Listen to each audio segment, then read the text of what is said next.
Assalamu alaikum everyone. So our next topic is about liver cirrhosis. So the chapter that we are discussing is about diseases of the liver, and we have already discussed about hepatitis. So our next topic that is included in this chapter, it's chapter number 9, is about liver cirrhosis. So cirrhotic liver, मतलब ये तो यहाँ पर इसका दोनों में बताया हुआ है। ये मैं आगे जाकर एक्सप्लेन करूँगी कि ये एक हेल्दी लिवर है, ठीक है, और ये एक सिरोटिक लिवर है। And topic is liver cirrhosis, ठीक है। सो देखते हैं कि लिवर सिरोसिस में क्या होता है एंड ये कैसे डेवलप होता है, एंड जिस तरह हम बाकी डिजीज़ का पढ़ते हैं हम इसके sign and symptoms, clinical manifestations, investigation and फिर हम इसकी मैनेजमेंट पढ़ेंगे। So let's start the topic. Okay, so little bit about its introduction कि ये डिज़ीज़ है क्या। So it is a chronic disease in. सबसे पहले तो मैं बार बार बताती हूँ कि आपने इन चीज़ों पर फोकस करना है कि whether it is an acute infection और ए क्रॉनिक इन्फेक्शन, ठीक है। Not liver cirrhosis not basically an infection, I mean inflammation. लेकिन जब इन्फेक्शन की भी बात आए तो फिर आपने जैसे लास्ट टाइम हमने वायरल का उसका हेपेटाइटिस का पढ़ा था कि एक्यूट है, या हेपेटाइटिस ए जो है वो एक्यूट है, एंड बी सी डी जो है वो क्रॉनिक होते हैं। सो इन चीज़ों को आपने फोकस करना है कि कौन सा क्रॉनिक है, कौन सा एक्यूट है, ठीक है। So it is a chronic disease in which there has been diffused destruction, ठीक है। डिफ्यूज डिस्ट्रक्शन का मतलब ये कि एक जगह पर या दो जगह पर बल्कि थ्रू आउट द लिवर बहुत ज़्यादा टिशू डिस्ट्रक्शन स्टार्ट हो जाती है, ठीक है। टिशू ख़राब होना शुरू हो जाते हैं। And fibrotic regeneration of hepatic sales, जो हेपेटिक सेल्स है लिवर के जो सेल्स है वहाँ पर फाइब्रोटिक रीजनरेशन होती है। अब ये क्या होता है, फॉर एग्जांपल लिवर में मामूली सा इन्फ्लेमेशन हो जाए या किसी भी इन्फेक्शन की वजह से थोड़ी सी इन्फ्लेमेशन हो जाए, ठीक है। सो अगर वो इन्फ्लेमेशन प्रॉपरली ठीक नहीं होती, ठीक है, तो क्या होता है उससे आपके जब ये परसिस्टेंट रहती है, मतलब काफ़ी टाइम तक वो इन्फ्लेमेशन रहती है, तो उससे क्या हो जाता है, उससे आपका लिवर जो है वो फिर कुछ टाइम के बाद रीजनरेट होना शुरू हो जाता है। लेकिन रीजनरेट वो तब होगा जब वो इन्फ्लेमेशन और इन्फेक्शन सारा कुछ ख़त्म हो, तो वो आहिस्ता आहिस्ता रिकवर होना शुरू हो जाते हैं। लेकिन अगर वो इन्फ्लेमेशन भी है और ये अपने रीजनरेशन का प्रोसेस स्टार्ट कर दे, ठीक है, मतलब रिपेयर का प्रोसेस स्टार्ट कर दे, लेकिन इन्फ्लेमेशन स्टिल परसिस्ट, तो फिर क्या होगा कि वहाँ पर जो नॉर्मल टिशू है, वहाँ पर जो टिशू नॉर्मल पेरेन्काइमल टिशू होता है, ठीक है, जो लिवर का टिशू है, उसकी जगह या किसी भी जगह जब भी फाइब्रोसिस की हम बात करते हैं ना, तो वहाँ पर यही चीज़ होती है कि जो नॉर्मल टिशू होता है वहाँ पर क्या हो जाता है, कनेक्टिव टिशू बनना शुरू हो जाता है। Connective tissue is a hard tissue, सबको पता है, ठीक है, कनेक्टिव टिशू। सो फाइब्रोटिक रीजनरेशन में क्या हो जाता है कि जब रीजनरेशन लिवर की होती है और जो इन्फ्लेमेशन है या जो टिश्यू इंसल्ट हम इसको कहते हैं, मतलब कि टिश्यू ख़राब हुआ है, वो स्टिल परसिस्ट करता है, स्टिल मौजूद है, और उस दौरान ये रीजनरेशन भी स्टार्ट हो जाए, तो क्या होता है, नॉर्मल टिश्यू जो है वो कनेक्टिव टिश्यू उसको रिप्लेस कर लेती है, कनेक्टिव टिश्यू बनना शुरू हो जाते हैं, और इतना बनना शुरू हो जाता है कि वो अनचेक्ड रहता है, ठीक है। अनचेक मतलब कि वो रुकता नहीं है, वो बनना शुरू हो जाते हैं, और आखिर में क्या हो जाता है, स्कार टिशू मतलब कि ये जो कनेक्टिव टिशू है ना, इसकी वजह से स्कार टिशू, मतलब सख्त किस्म की एक टिशू, नॉर्मल टिशू नहीं होती, इसको हम स्कार टिशू कहते हैं। आपने देखा होगा जब कोई कट लग जाए स्किन पर, तो स्किन पर जब रीजनरेशन होती है, आपने देखा है एक हार्ड सा टिशू बन जाता है, ठीक है, उसको हम स्कार टिशू कहते हैं। वो जो बाद में जो है वो अक्सर होता पश्तों में उसको खलक वही पोस्ता के शांतराशी ना, वो थोड़ा सा हार्ड सा जो है वो बन जाता है, और थोड़े टाइम के बाद जब वो हीलिंग प्रोसेस कंप्लीट होने लगता है तो वो खुद ही जो है हट जाता है, या हम हटा देते हैं ऐसे करके, ठीक है, वो ड्राई हो जाता है, उसको हम स्कार टिशू, तो ऐसी टिशू जो है वो लिवर में बनना शुरू हो जाती है, ठीक है।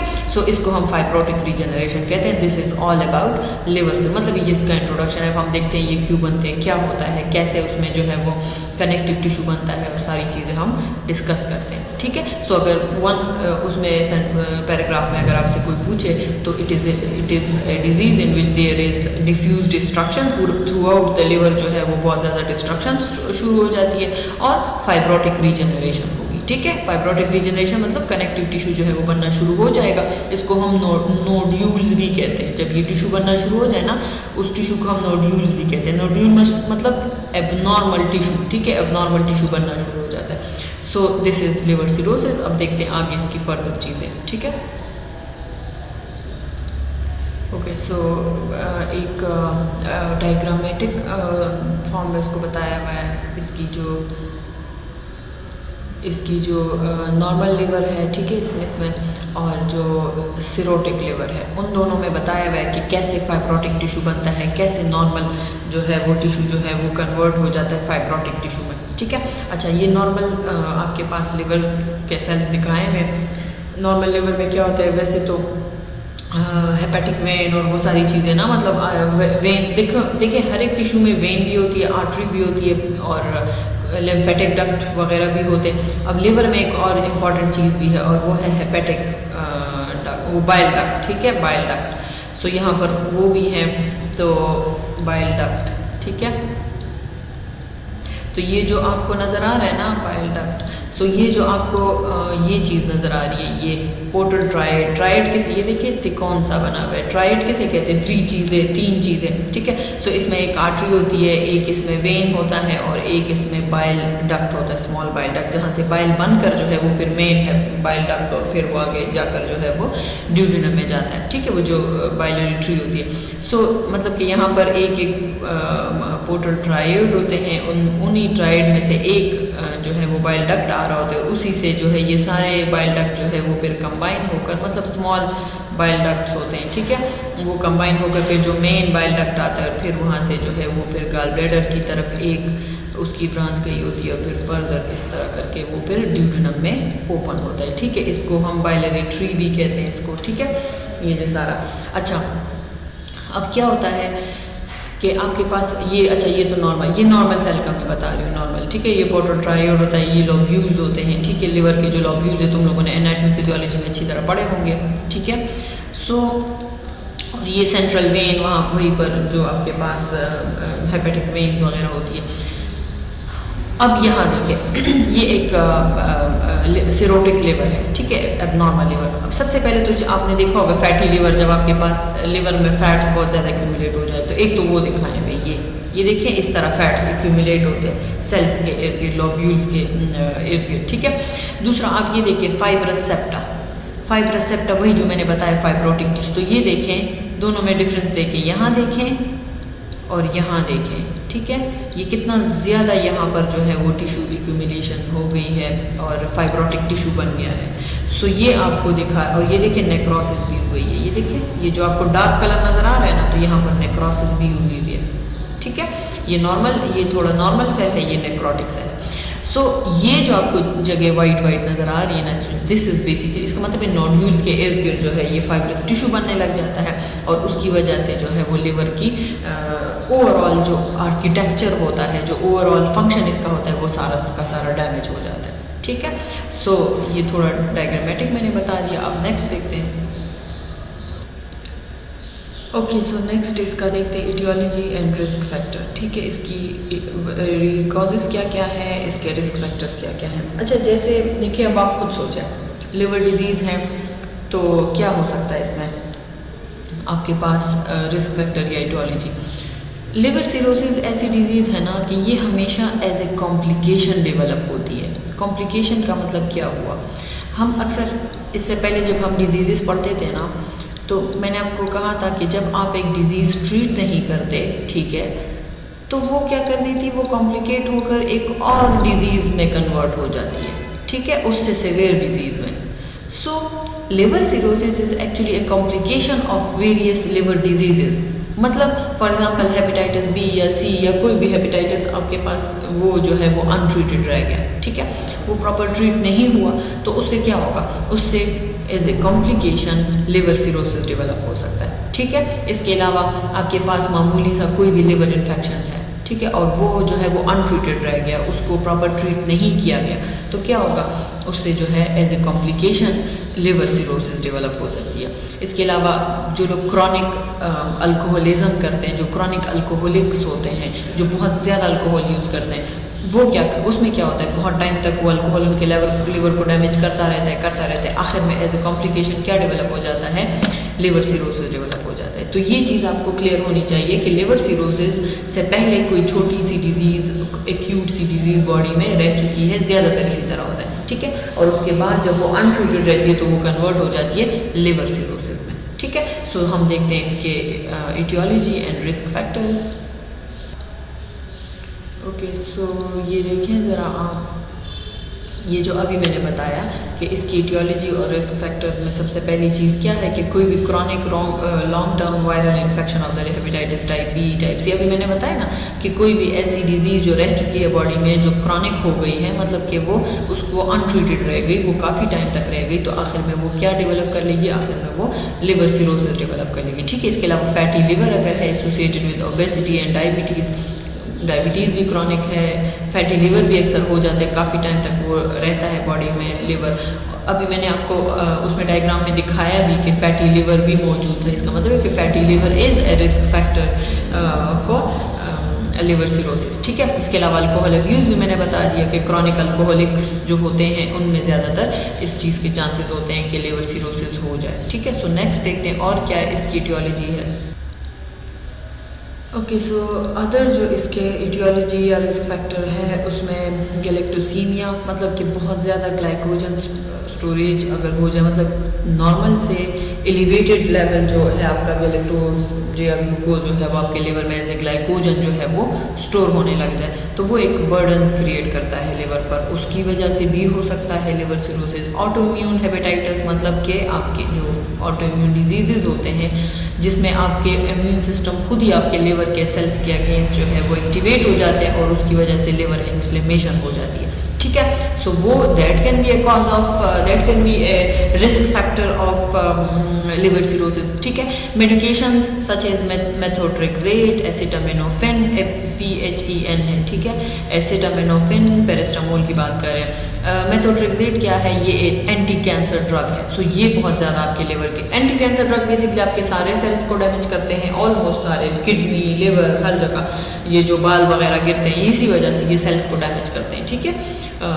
सबसे पहला इफेक्ट इसका उस पर होता है हेयर फॉलिकल्स पर, सो इस वजह से लोगों के बाल भी गिर जाते हैं, आपने देखा होगा।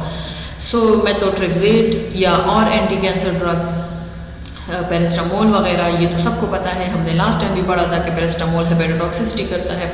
सो इस किस्म के मेडिकेशन जो है ये भी एक कॉज हो सकती है, रिस्क फैक्टर हो सकता है, ठीक है। एलेजाइल सिंड्रोम में क्या होता है कि आप, ये एक जेनेटिक डिजीज़ है, ठीक है। एलेजाइल सिंड्रोम जो है ये एक जेनेटिक डिजीज़ है और इसमें क्या होता है कि इसमें आपके जो बाइल डक्ट्स हैं, ठीक है, वो डैमेज होना शुरू हो जाते हैं, उसकी वजह से आपके ओवरऑल लिवर की इन्फ्लेमेशन होती है। सो ये भी एक आपके पास वो है। कोई इन्फेक्शन सच एज सिफिलिस वगैरह, ठीक है, ट्रेपोनीमा पैलेडम जो वो है बैक्टीरिया, वो सिफिलिस कॉज करता है, तो उसकी वजह से आपका लिवर, मतलब कि कोई इन्फेक्शन अगर लिवर में हो जाए, ठीक है।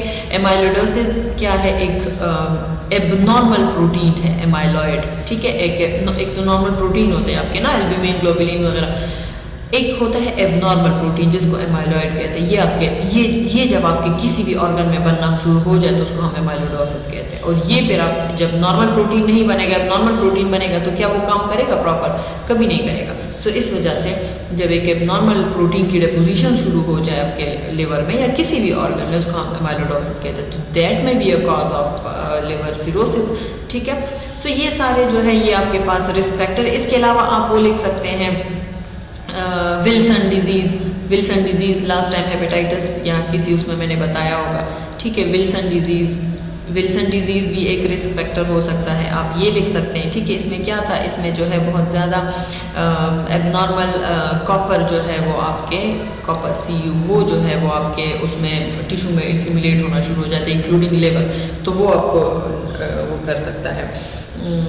इसके अलावा जो लास्ट टाइम हमने उसमें हेमेटोक्रोमोसिस का बताया था, वो हो सकता है जब एबनॉर्मल आयरन बनने लग जाता है, वो दैट में भी a cause of risk factor of liver cirrhosis. तो इस तरह बहुत सारे आपके पास, कोई भी आपको लिवर के डिजीजेज याद आते हैं पेपर में तो आप लिख सकते हैं, क्योंकि ये सारे अल्टीमेटली लिवर सिरोसिस ही डेवलप करते हैं, ठीक है। So this was all about aetiology and risk factor.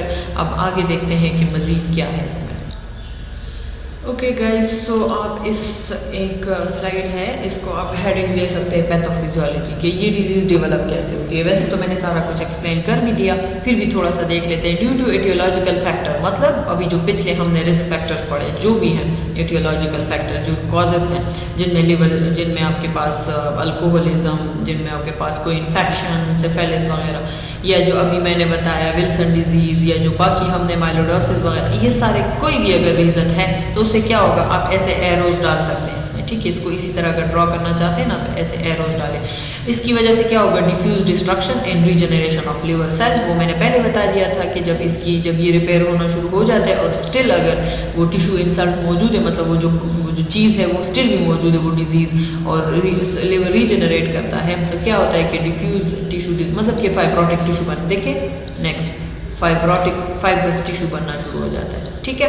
उससे क्या होगा, destroyed liver cells are replaced gradually by scar, destroyed liver cells are replaced gradually by scar tissue, मैंने बताया। Necrotic tissue yields fibrosis, cirrhosis, damage liver tissue, ठीक है। क्या होता है कि ये जो नॉर्मल टिश्यू है, जब ये फाइब्रोसिस स्टार्ट हो जाता है, जो नॉर्मल टिश्यू है वो, या जो पहले से, मतलब नॉर्मल इन एसेंस वो नॉर्मल तो अपना रहे ना, उसमें तो ऑलरेडी कोई डिजीज मौजूद है जिसकी वजह से वो सेल डिस्ट्रॉय हुए हुए, तभी वो रीजनरेट होते हैं ना। लेकिन वो जब रीजनरेट होते हैं तो वो नॉर्मल टिश्यू नहीं बनता, बल्कि एबनॉर्मल नेक्रोटिक या स्कार टिश्यू बनना शुरू हो जाता है, ठीक है, जिसको हम फाइब्रोसिस कहते हैं, जो फाइब्रोसिस डेवलप करता है और जिसकी अल्टीमेटली वो क्या, सिरोसिस डेवलप कर देता है, जिसकी वजह से सारा आपका लिवर टिश्यू जो है वो डैमेज हो जाता है। फिर क्या होगा, जब ये स्क्लेरोसिस और ये सारा कुछ हो जाए, ये जो फाइब्रोटिक टिश्यू ये बन जाए, तो क्या होगा, obstruction of blood, lymph and bile flow, वो जो मैंने बताया था इसमें कि हर एक टिश्यू में आपके पास आर्टरी, वेन, लिम्फेटिक डक्ट, और यहाँ पर लिवर में जो है वो एडिशनली बाइल डक्ट्स भी होते हैं, वो सारे के सारे ब्लॉक हो जाते हैं, ऑब्स्ट्रक्ट हो जाते हैं, क्योंकि एबनॉर्मल टिश्यू बनना शुरू हो गया ना।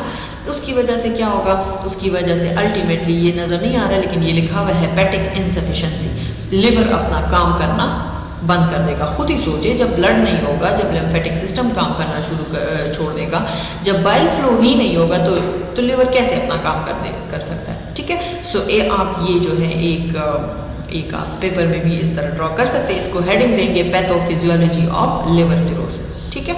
सो नेक्स्ट देखते हैं कि इसमें मज़ीद क्या क्या चीज़ें ऐड वो है। Okay, so next is about it's clinical manifestation, ठीक है। क्लिनिकल मैनिफेस्टेशन इसको आप दो में डिवाइड कर सकते हैं, one is early manifestation and second is late manifestation. Start में क्या होगा और बाद में क्या होगा। सो अर्ली मैनिफेस्टेशन जो इसकी है दैट इज़ इंसिडियस, मतलब जो ऑनसेट इसका है वो इंसिडियस है, ग्रेजुअल डेवलपमेंट इसकी होती है। स्टार्ट में मामूली सा फैटीग होता है, आहिस्ता आहिस्ता ये जो है ये फर्दर उसमें डेवलप होता है। सो स्टार्ट जो पहला इसका सिम्टम है वो फैटीग है, आपको बहुत ज़्यादा थकावट सी फील होगी, ठीक है। सो ये ग्रेजुअल है, इंसिडियस मतलब ये ग्रेजुअल है, लेकिन जब ये डेवलप होता है तो बहुत सीरियस इसकी मैनिफेस्टेशन होती है। सो नेक्स्ट देखते हैं इसकी लेट मैनिफेस्टेशन। ओके, सो इसके जो लेटर मैनिफेस्टेशन है या लेट मैनिफेस्टेशन है जो बाद में डेवलप होते हैं, उसमें क्या होगा, लेटर सिम्टम में भी severe and result from A liver failure and portal hypertension.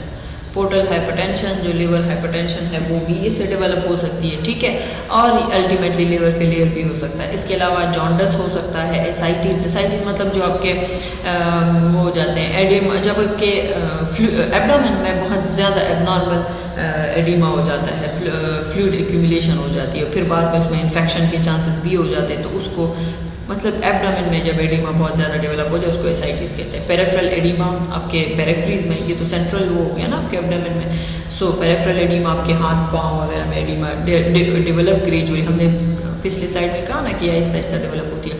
Other late symptoms include skin lesions वगैरह स्टार्ट हो जाते हैं, हेमेटोलॉजिकल ब्लड डिसऑर्डर हो जाते हैं, ठीक है, एंडोक्राइन डिस्टर्बेंसेस आपके, क्योंकि लिवर भी तो आपके पास डिफरेंट मतलब उसमें रोल परफॉर्म करता है ना आपके उसको कंट्रोल करने में, ठीक है, एंडोक्राइन सिस्टम को कंट्रोल करने में। पेरिफेरल न्यूरोपैथीज हो सकती है, ठीक है, आपके जो वो है, आपको याद है हमने आइसोनियाज़िड के साइड इफ़ेक्ट में भी ये चीज़ पढ़ी थी कि आपके पास क्या हो जाता है, जो नमनेस थी आपके हाथ पैरों में शुरू हो जाती है, पेरेस्थीजिया, ठीक है, नमनेस, उद्देशांत शिखपेला सुना तो उसको पेरिफेरल न्यूरोपैथी, न्यूरोमीन नर्व, न्यूरॉन वगैरह, और पैथीज मीन डैमेज, तो पेरिफेरल साइड्स में आपके हाथ पाँव वगैरह में न्यूरोपैथी स्टार्ट हो सकती है, ठीक है।